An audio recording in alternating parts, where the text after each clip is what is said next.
हर हर महादेव। कैसे हैं आप सब? आशा करती हूँ आप सब अच्छे होंगे। 24 मार्च होलिका दहन।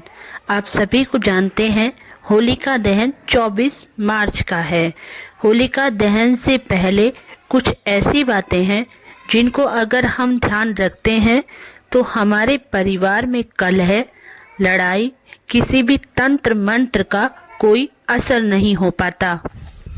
प्रत्येक वर्ष फागुन की पूर्णिमा को होली का त्योहार बड़े धूमधाम से मनाया जाता है। होलिका दहन 24 मार्च 2024 सुबह पूजन, शाम को होलिका दहन। रंगों की होली 25 मार्च 2024 को मनाया जाएगा।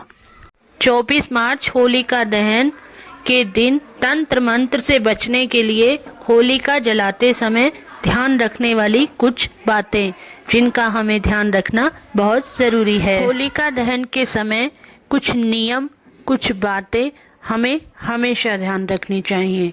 अगर हम उन बातों का ध्यान रखते हैं हमारे परिवार में सुख समृद्धि आती है। नंबर एक, होलिका दहन की अग्नि को जलती हुई चिता के समान बताया गया है। जिनका विवाह 1 वर्ष पूर्ण ना हुआ हो, नवविवाहित जोड़े को होलिका दहन का दर्शन नहीं करना चाहिए। उनके जीवन मंगलमय के लिए शुभ नहीं होता है। इसीलिए लड़की की पहली होली मायके में मनाई जाती है। नंबर 2, माता पिता के इकलौती संतान को कभी भी होलिका की आहुति नहीं देनी चाहिए, क्योंकि अगर वो आहुति देते हैं उनके जीवन में संकट, परेशानी, जीवन में सभी तरफ से अंधकार आ जाता है। यह अशुभ माना जाता है। इसीलिए इकलौते पुत्र को आहुति देने से मना किया गया है।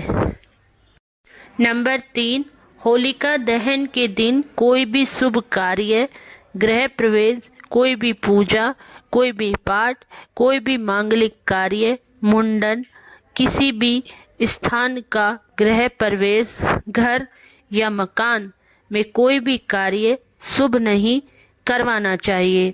अगर हम ऐसा करते हैं वह कार्य निरंतरता की ओर नहीं बढ़ता है, उसमें बाधाएं आती रहती है।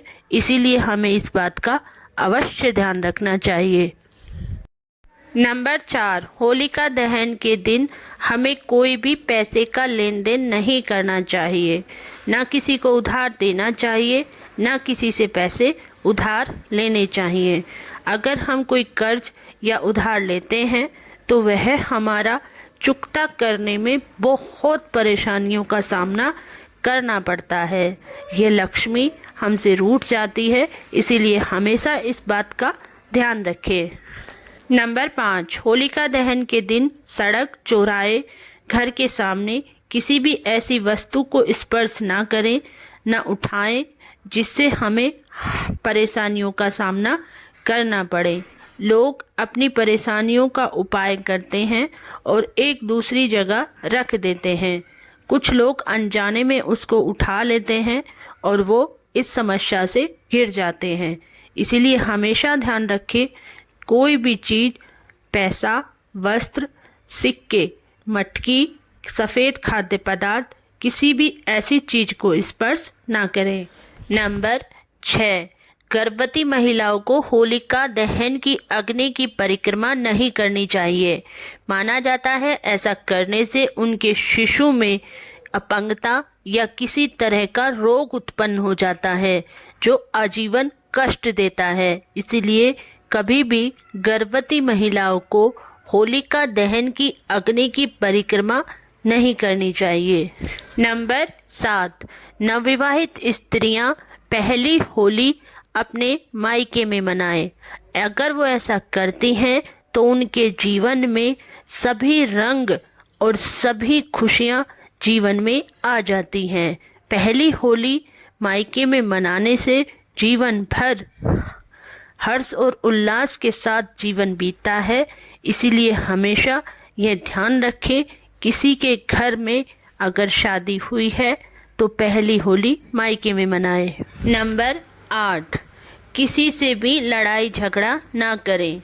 बहुत से परिवारों में ऐसा देखा गया है, तीज, त्योहार या किसी भी ऐसे समय पर लड़ाई झगड़ा होता है। इसीलिए ऐसा ना करें। ऐसा करने से आपके सभी ग्रहों की चाल उल्टी पड़ जाती है। होली खेलते समय पुरुष आपस में लड़ाई झगड़ा करते हैं, गाली गलौज करते हैं, गंदा बोलते हैं, एक दूसरे से अभद्र व्यवहार करते हैं। ऐसा करने से उनके जीवन में जितने भी सुख होते हैं वो धीरे धीरे नष्ट होने लगते हैं।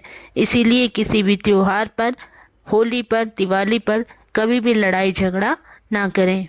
त्योहारों पर लड़ाई झगड़ा अगर घर में या परिवार में होता है, इससे हमारे पितृ नाखुश होते हैं और हमारे ऊपर से कृपा दृष्टि हट जाती है। इसीलिए हमेशा ध्यान रखें।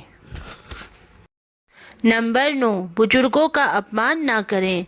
हमेशा ध्यान रखें, त्योहारों पर अपने से बड़ों को खुश रखने की कोशिश करें। उनका सम्मान करें, आदर करें, हर कार्य में उनकी सलाह लें। किसी भी कार्य को उनकी अनुमति के बिना ना करें। ऐसा करने से आपके घर में जितनी भी परेशानियां हैं वो सभी समाप्त हो जाएंगी और घर खुशियों से भर जाएगा। इसलिए हमेशा अपने बड़ों का सम्मान करें। नंबर 10, होलिका दहन के दिन सफ़ेद खाद्य पदार्थ जैसे खीर। नंबर 10, होलिका दहन के दिन सफ़ेद खाद्य पदार्थ जैसे खीर, बताशा, सफ़ेद मिठाई अपने घर में न खानी चाहिए, न बनानी चाहिए। नंबर 10, होलिका दहन के दिन सफ़ेद खाद्य पदार्थ, दूध से बनी हुई चीज़ों का सेवन नहीं करना चाहिए, न कहीं से प्रसाद के स्वरूप में लेना चाहिए। हमेशा ध्यान रखें, ऐसा करने से हमारे जीवन में परेशानियां आ सकती हैं। इसीलिए खीर, दूध इन सब के सेवन से बचना चाहिए। होलिका की पूजन में भी सफ़ेद सामग्री नहीं रखनी चाहिए। ये छोटी छोटी चीज़ें अगर हम ध्यान रखें तो हम बड़ी से बड़ी परेशानियों से बच सकते हैं। जानकारी अच्छी लगी हो, वीडियो को लाइक करें, शेयर करें, कमेंट करें और चैनल को सब्सक्राइब करें। हर हर महादेव। ओम नमः शिवाय।